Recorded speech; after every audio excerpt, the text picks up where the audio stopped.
ومن يتوقف عن القراءة ساعة يتأخر وهو شعار يستهدف ترسيخ قيمة القراءة ووصفها فعلا حضاريا مرتبطا ببناء الوعي.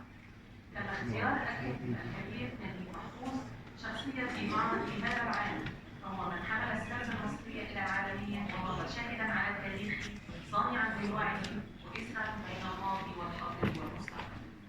كما يحتفل المعرض هذا العام بأحد أبرز رواد رسوم أصول الطفل الفنان محي الدين اللبان تقديرا لمسيرته الجامعة بين ثراء الخيال وبلاد الصورة في وجدان أجيال من الشباب.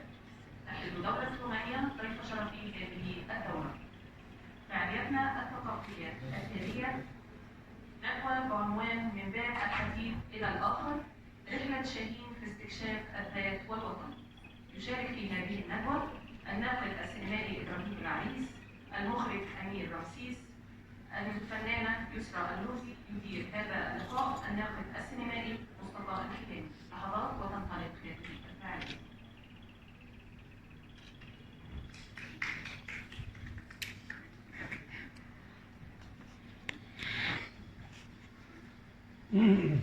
بعد الكتاب الواحد بيبقى مخلوط من كم الناس اللي موجوده في المعرض، فعاليات وكم النقاشات اللي بتبقى مهمه وذات مغزى، والافكار اللي بتطرح في ندوات المعرض لو اخذ ببعضها بس احنا ممكن نتابعها والفن في مصر في مكان تاني.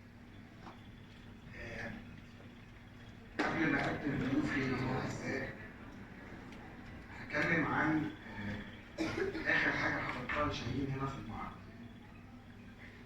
مش فاكر كنت موجود ولا لا، بس كان كتير من مكتب شاهين موجودين،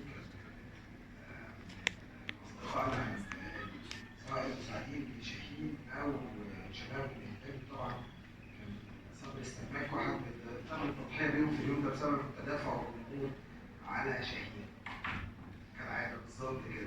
بالظبط صبري السماك لان هو المنتج الفني الشهير، واحد من تلاميذ مدرسه شاهين في الانتاج اللي هي مختلفه تماما عن مدرسه شاهين في الاخراج، لكن بتكملها بتكمل فكره الصانع واللي احنا ده جزء من كلامنا النهارده عن شاهين.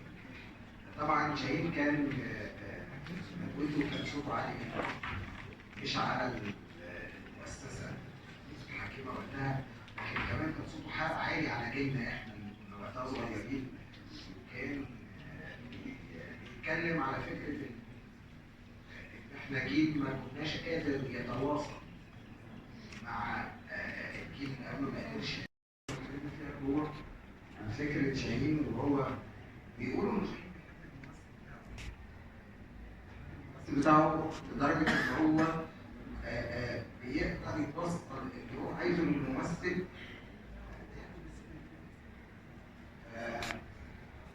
حاجتين لازم نتكلم عنها. هو طبعا علاقة شاهين بالممثل كانت هي أساس أصلا الفيلم، يعني وقت مخصوص علشان يقرب من الممثل بتاعه ويتعرف عليه. وعلى قد ما احنا كنا عيال صغيرة، يعني هو كان عنده حاجة و70 سنة وما كانش مضطر خالص ان هو يقعد يسألني رأيي في اللي بيحصل في السياسة وفي التاريخ وفي الأفلام. أنا وأحمد يحيى كنا بنروح عنده البيت وكان بيحكي لنا عن طفولته وبيحكي لنا عن شبابه وبيسألنا. هو ما كانش كمان عنده حتة أنا يوسف شاهين المخرج العظيم وأنا هقعد أديكم دروس وأقول لكم تعملوا إيه، لا خالص. هو كان عايز يسمع مننا عشان هو كان عنده حتة الروح الطفولية دي.